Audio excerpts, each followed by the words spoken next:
Pilot साहब हम सबके बीच में है, आदरणीय श्री सचिन पायलट साहब।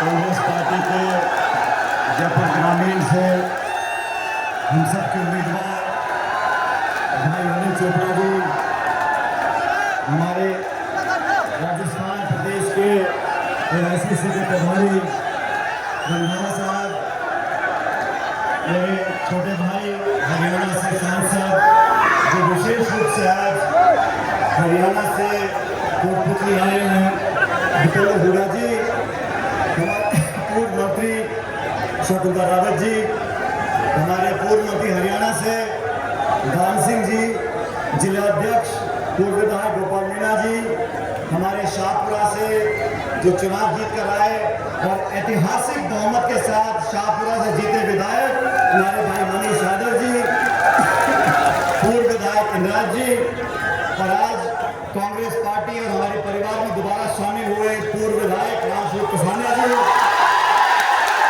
विधायक पूनिया जी, सुरेश मोदी जी, सम्मान्य विधायक जी, हमारे उम्मीदवार रहे अभिषेक चौधरी जी, मोहन भागवत साहब, इमरान जी, महिपाल यादव जी, उर्मिला योगी जी, रामनिवास यादव साहब, प्रकाश सैनी जी, शंकर सैनी जी, विनोद जाखड़ जी, एनएसयूआई के अध्यक्ष रघुवीर यादव जी, सेवा दल के। मैं सबसे पहले यहाँ पर रंधावा जी भाषण दे रहे थे, मैं सबसे पहले रंधावा जी मुझसे पहले भाषण दे रहे थे, उनके भाषण में बहुत उन्होंने चतुराई से एक चाल चली, मैं समझाता हूं आपको। भाषण दे रहे थे, मेरा नाम पुकारा और मुझे कहा मेरे छोटे भाई सचिन पायलट। रंधावा साहब हमारे आदरणीय हैं, मुझसे 20 साल उम्र में बड़े हैं, मैं तो आपको चचा ही बोलूंगा, आप मुझे छोटा ना बोल सकते। अब ये चाल चली कि अपनी उम्र थोड़ी कम दिखती रहे और हम सबको बुढ़ापे का धकेलते रहे। हमारा संबंध पुराना है, 2 पीढ़ी पुराना है, लेकिन जब से इन्होंने यहाँ पर काम संभाला है, हम लोग मिलकर पार्टी के लिए मेहनत कर रहे हैं। विधानसभा चुनाव में कर रहे थे और आज लोकसभा चुनाव में कर रहे हैं। मैं विशेष रूप से दीपेंद्र जी का स्वागत करना चाहता हूं कि ये भी अपने काम छोड़कर ये चुनाव लड़ रहे हैं हरियाणा में, लेकिन अनिल चोपड़ा जी के लिए, मेरे लिए, हम सब लोगों के लिए ये काम छोड़कर आज यहाँ पर आए। मैं बहुत बहुत इनका स्वागत करता हूँ। जरा ताली जाके करो दीपेंद्र, हमारा छोटा भाई। अब दोस्तों, समय बहुत हो गया, सारी बात जो बोलने वाली थी दीपेंद्र ने, अनिल जी ने, मनीष जी ने, रंधावा साहब ने सारी बातें बोल दी। और ये कोटपुतली है,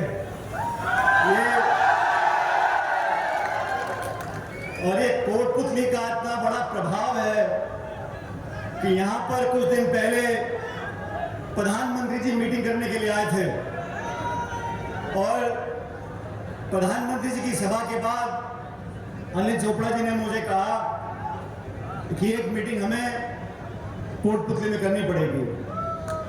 मैंने कहा मीटिंग तो हम कर देंगे, लेकिन मीटिंग जो हमारी हो वो उस मीटिंग से 21 होनी चाहिए। और मैं आपको धन्यवाद देना चाहता हूं। आज जो उत्साह मुझे दिख रहा है, जो उमंग मुझे दिख रही है, जो नौजवानों में जोश दिख रहा है, मुझे लगता है पूरे जयपुर ग्रामीण में 36 कौम के सभी साथी, बुजुर्ग, नौजवान, माताएं, बहनें मन बना चुके हैं कि आज से पहले जयपुर ग्रामीण में ये टक्कर बराबर की थी, लेकिन आज की सभा के बाद यहाँ कांग्रेस भारी पड़ेगी, चोपड़ा भारी पड़ेंगे।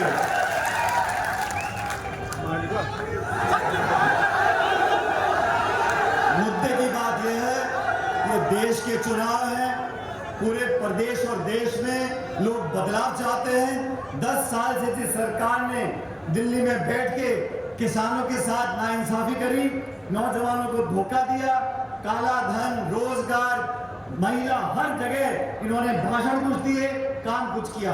और ये बातें क्या बोलते हैं, 300 पार। पिछली बार 300 पार हो गए थे। 300 पार करने के बाद इन 5 सालों में क्या काम सरकार ने किए? किसान के खिलाफ 3 काले कानून बनाए, चुने हुए मुख्यमंत्रियों को जेल में डाल रहे, जीएसटी लागू कर दिया, नोटबंदी लागू कर दी। ये हाल तब है जब 300 पार है, और भगवान न करे कभी 400 पार हो गए, आप सोचो क्या करेंगे। संविधान की ताक परख कर संवैधानिक संस्थाओं को नीतिगत तरीके से कमजोर करने का काम कर रहे हैं। सरकार पहले भी बनती थी, बहुमत पहले भी मिलता था, लेकिन प्रतिशोध की भावना से, दुश्मनी की भावना से, बदले की भावना से, विपक्ष को डराकर धमकाकर कांग्रेस को खत्म करने की भावना से कभी भी किसी सरकार ने काम नहीं किया। ये बहुत सुनहरा मौका हमारे पास है।